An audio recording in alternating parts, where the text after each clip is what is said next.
Shalom, Mirabella. First and foremost, I would like to give all glory, honor, and infinite praises to Yahweh, Mahashem, Yahweh Shai, Mahashem Rakakwadash. Double honors to the beloved elders and the apostles at Great Millstone. Peace and salutations to all you hopeful Lektakim out there laboring that are pushing this word and truth and in sincerity, risking your lives and freedom to do so. This is your brother Amar from the GMS Boise, Idaho camp, and I wanted to come to you with this lesson on an update of these armies gathering together. And we heard this last week, and it has now been confirmed this week that I'll read the title. The Pentagon confirms 10,000 North Korean troops in Russia for combat training, up from 3,000 last week. NATO reports North Korean troop movement toward Russia, Ukraine border. So this is the article on it. So it is something that is confirmed.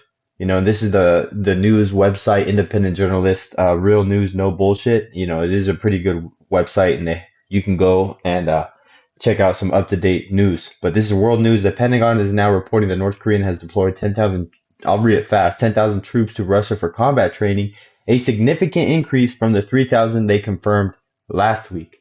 So they're seeing the escalation, and this is only going to escalate all the way up until this battle is dragged on to the Middle East, because even though this is a major conflict in Russia, Ukraine, right there, the major war in World War III, the main battleground is going to be over there in the Valley of Jehoshaphat, over there in the Middle East. This is Joel 3:2. I will also gather all nations and will bring them down into the Valley of Jehoshaphat and will plead with them there for my people and for my heritage Israel. So all this World War III, this major escalation in worldwide conflict in every country that has a power, an army, whether it be from the small armies in Pakistan all the way to the billion, million, multi-million man armies that China has. All these nations are going to be gathered in the Middle East for this war, whom they have, again, with I will plead with them there for my people and for my heritage Israel, whom they have scattered among the nations and parted my land. Because this is the least of the flock shall draw them out, and they've parted the land. All the heathen have had a chance in the slavery of the Israelites, but Amalek is over there dwelling in the land right now. So this is the war cry that's going out, by the least of the flock drawing them out, and the fact that Esau knows that his time is short. The prophecy is going right on schedule, with this Third World War. The major sign that we're looking for, other than the World War III, is Jacob's trouble, which is going to coincide with the MOT to the B, the mark of the beast, coming out on wide scale worldwide. So this is Joel 3:9. Proclaim ye this among the Gentiles. Prepare war. Wake up the mighty men. Let all the men of war draw near. And that's what's happening right now. Let them come up. All these countries are now having bases in the Middle East. The major world powers already do. China, Russia, United States, Iran, Israel. Those have major bases in the Middle East area, because they know that that's the hot area. That's why they always say there's no peace in the Middle East, because it's always an area that's been active. Ishmael by himself is a fucking wild man. Blowing himself up over the promise of some 70 virgins that he ain't never gonna fucking see. Unless he an Israelite and he come back in the future, and that was his judgment, to blow himself up. But he can get reincarnated in the kingdom, saying goo goo gaga, and then grow up, and then he can have his 70 virgins then. But that's only if he's an Israelite. It's not gonna just stop at 70. It's gonna go up more. But that's, I'm just being facetious with it. But this is Joel 3:10.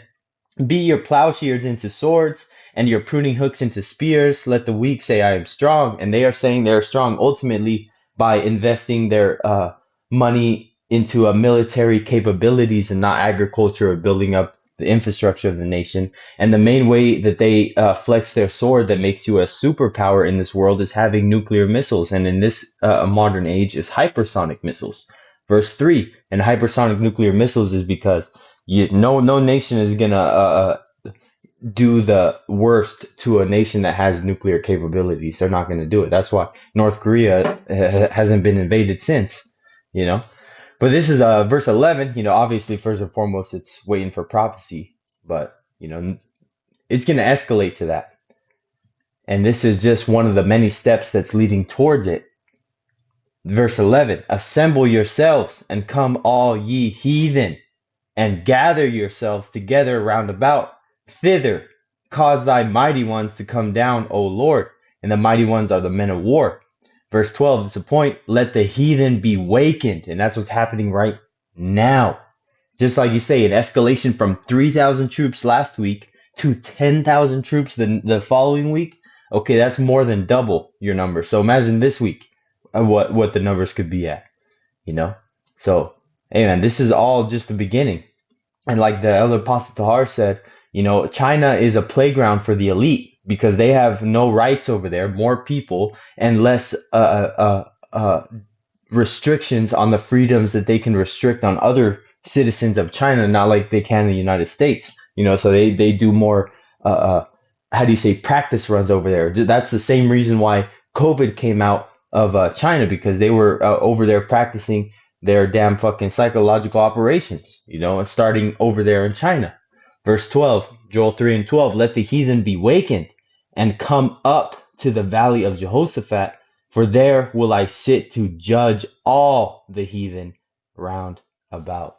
You know, and the Lord is going to bring, you know, great judgment upon this place, man. And as proud as this devil is to think that this is going to be the way that he's going to be able to fight against the Lord and win and bring in his new world order, amen. We know that this devil has but a short time. This is Job 20 and 4. Knowest thou not this of old, since man was placed on earth? So all this was predestined to happen. And Esau thinks that he somehow is going to be able to get one up on the Lord. Yeah, right. Verse 5, the triumphing of the wicked is short, and the joy of the hypocrite but for a moment. And that's Esau Edom, man. This fucking devil talks about, oh, peace, democracy, love, but he over there with the ones fucking dropping bombs, $10,000 bombs on $10 tents, saying for freedom, for democracy, for rights. This is a hypocrite, man. This is verse 6. Though his excellency mount up to the heavens, and his head reach unto the clouds, you know, his space force that he has, his high flying jets, and the scripture that says he is the prince of the power of the air, which means if you want to be a pilot, you have to learn English, you have to know the way to communicate, because he set the law for that. You don't got to learn Chinese, you have to learn English. Why? Because that's a white man's language, you know, that they use today. Verse 7, yet he shall perish forever like his own dung. They which have seen him shall say, where is he? So you're flushing the turd down the toilet. That's what it's going to be. The Salakia. Verse 9, the eye also which saw him shall see him no more. Neither shall his place any more behold him. His children shall seek to please the poor, and his hands shall restore their goods. That's right. His hands will restore our goods, in the sense that, you know, he's going to be our slaves, man. He is the good, and he is going to be restored in our hand, because he is the property that we're going to get in this place, man. And his children shall seek to please the poor, man. Every fucking Edomite that we run across camp says, oh, that wasn't me. That I wasn't part of that. I would never do something like that. We love you, brother. Fucking coming up with this love bullshit, man. And so, they only say that after they've completely wiped out and massacred us. They want to start talking about peace and love now. That is still relevant to this very day. And that's why, again, the triumphing of the wicked is short.